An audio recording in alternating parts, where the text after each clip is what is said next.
Assalamualaikum warahmatullahi wabarakatuh. Selamat pagi, salam sejahtera untuk kita semua, salam kebajikan. Yang terhormat Bapak Adi Nugraha dan teman-teman sekalian, perkenalkan kami dari kelompok 2 dari Sistem Penggerak Industri akan memaparkan mengenai karakteristik operasi motor induksi. Next.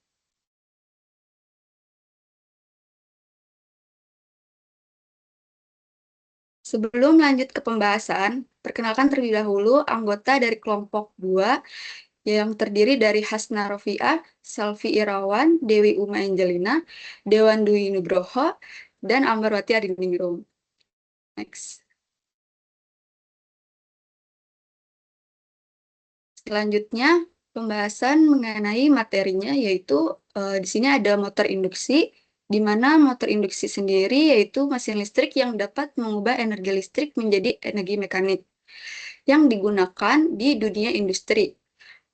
Motor induksi sendiri termasuk jenis motor asinkron atau motor tak serempak, yaitu kecepatan putaran rotor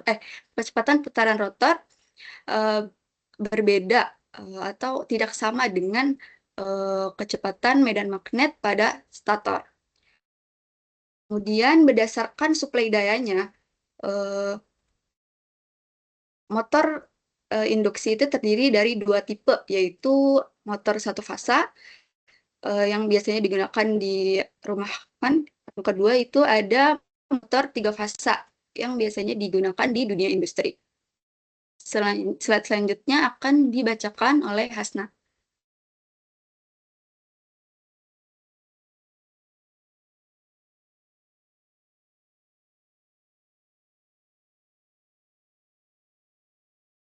Baik, selanjutnya kita masuk ke karakteristik motor induksi. Setelah mempelajari mengenai pengertian dari motor induksi, selanjutnya akan dipahami nih mengenai karakteristik dari motor induksi sendiri. Nah, bisa dilihat pada gambar sebelah kiri, di situ terdapat struktur dari satu motor induksi. Jadi motor induksi itu terdiri dari beberapa alat. Jadinya motor induksi itu terdiri dari serangkaian alat. Nah, karakteristik motor asinkron untuk yang 3 fasa memiliki karakteristik sebagai berikut. Jadi, yang pertama, rotor itu terdiri dari penghantar tembaga yang dipasangkan pada inti yang solid dengan ujung-ujung yang akan dihubung singkat. Kemudian, yang kedua, kecepatannya itu konstan. Kemudian yang nomor 3, arus star yang diperlukan oleh motor akan menyebabkan tegangannya itu berfluktuasi. Kemudian yang nomor 4, arah untuk putarannya itu dapat dibalik dengan menukar 2 dari 3 fasa daya utama pada motor tersebut. Kemudian nomor 5, faktor dayanya itu cenderung buruk untuk beban yang berkurang, yang dikurangin. Nah, kemudian yang nomor 6, jika tegangan diberikan pada lilitan stator itu dihasilkan medan magnet putar, maka tegangan pada rotor itu akan diinduksi. Next. Nah, kemudian di sini terdapat karakteristik motor induksi secara umum. Jadi yang pertama ada torsi motor. Nah, torsi motor induksi ini adalah kekuatan atau gaya yang dapat menghasilkan rotasi atau gerak secara rotasi sehingga objek itu dapat berputar. Nah, selanjutnya yang kedua ada kecepatan putar motor. Nah, arus listrik yang disuplai ke stator akan menghasilkan sebuah medan magnet. Nah, kemudian setelah terbentuk medan magnetnya ini akan berputar di sekitar rotor. Nah, setelah berputar akan menghasilkan medan magnet kedua. Nah, medan magnet kedua ini akan berusaha melawan medan magnet yang pertama pada stator. Sehingga eh, rotor itu akan berputar diakibatkan medan magnet 1 dan 2 itu berlawanan arah atau saling melawan gitu.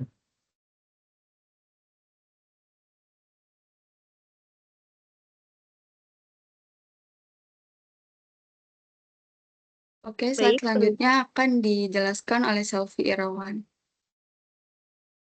baik, terima kasih Ambar. Oke, saya akan melanjutkan karakteristik motor induksi yang telah dijelaskan oleh Hasna Rofiqah. Nah, yang ketiga ini ada yang dinamakan dengan slip. Slip itu sebenarnya adalah perbedaan relatif antara kecepatan rotor atau kecepatan medan magnet putar pada rotor dengan kecepatan medan magnet stator. Jadi, apabila rotor dari motor induksi itu dikatakan kecepatannya adalah NR. Kemudian untuk kecepatan medan magnet stator itu dikatakan atau disimbolkan sebagai NS. Maka dari slip sendiri, dia ini adalah perbedaan relatif antara kedua kecepatan medan magnet kedua objek tersebut. Nah, di sini perlu diketahui bahwa kecepatan stator itu akan selalu lebih besar daripada kecepatan rotor.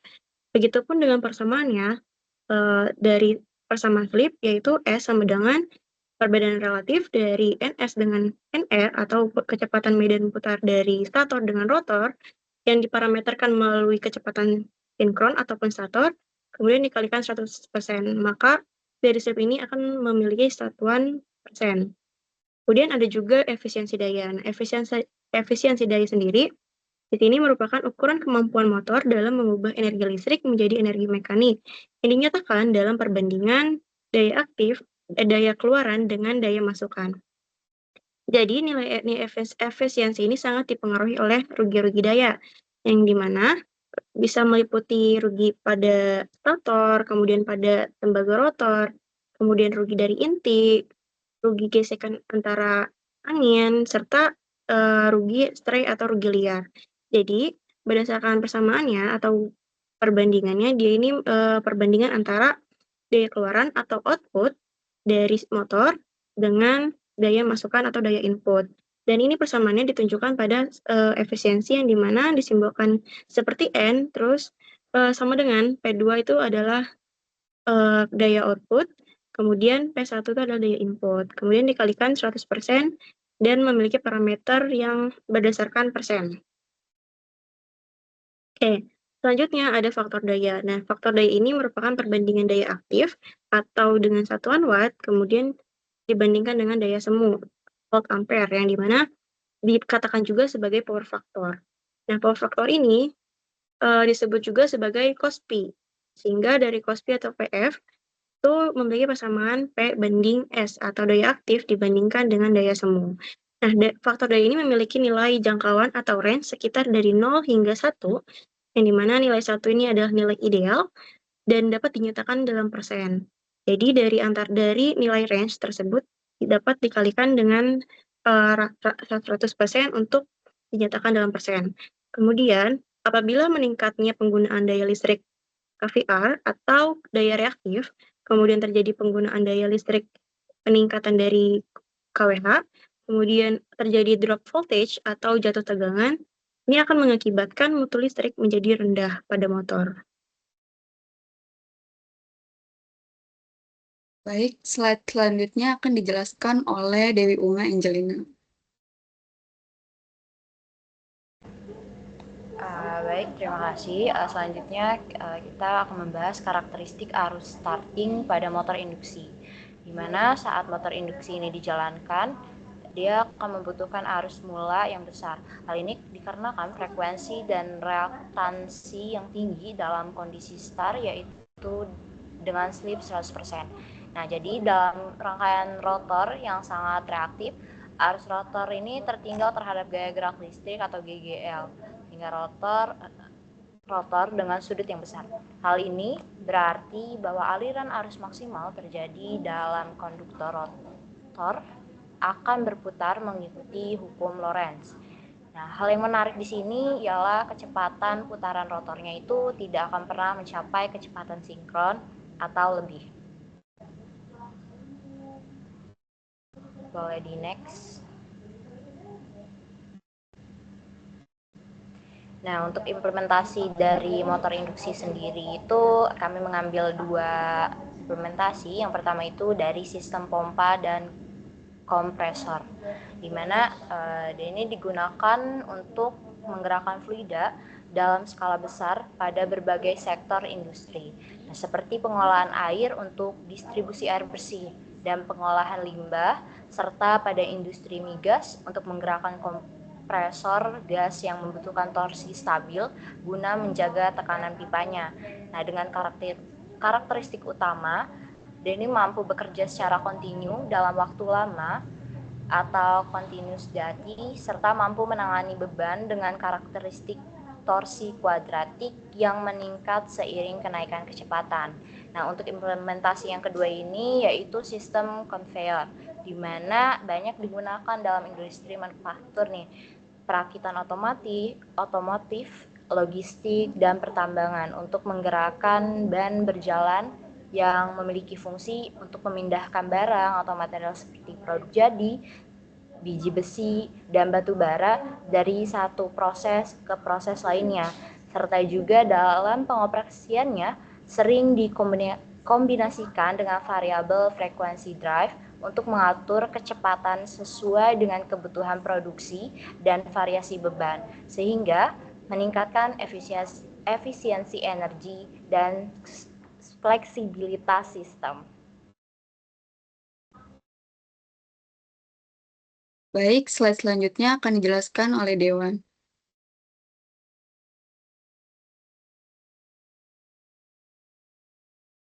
Baik, dari yang sudah disampaikan oleh rekan-rekan saya, yaitu pada karakteristik motor induksi, di sini didapatkan kesimpulan dari penjelasan tersebut. Nah, di sini yang pertama yaitu adalah pengertian dan klasifikasi. Mesin listrik itu pengubah energi listrik menjadi mekanik.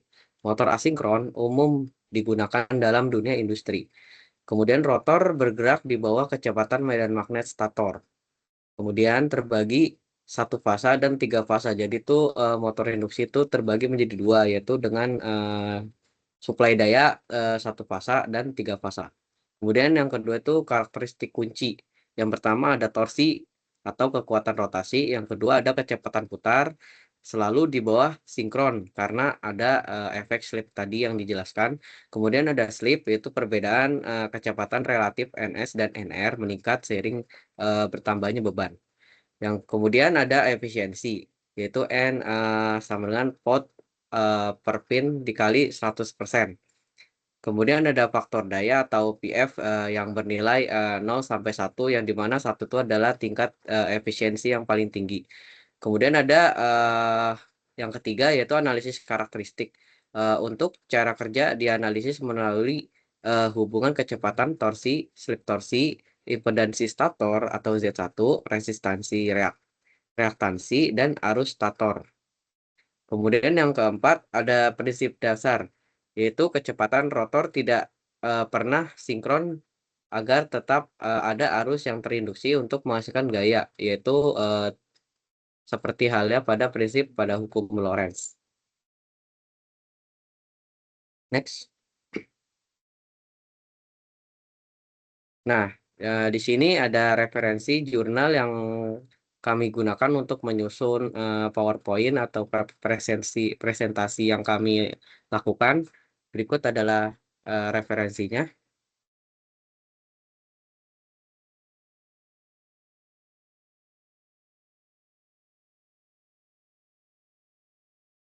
Next.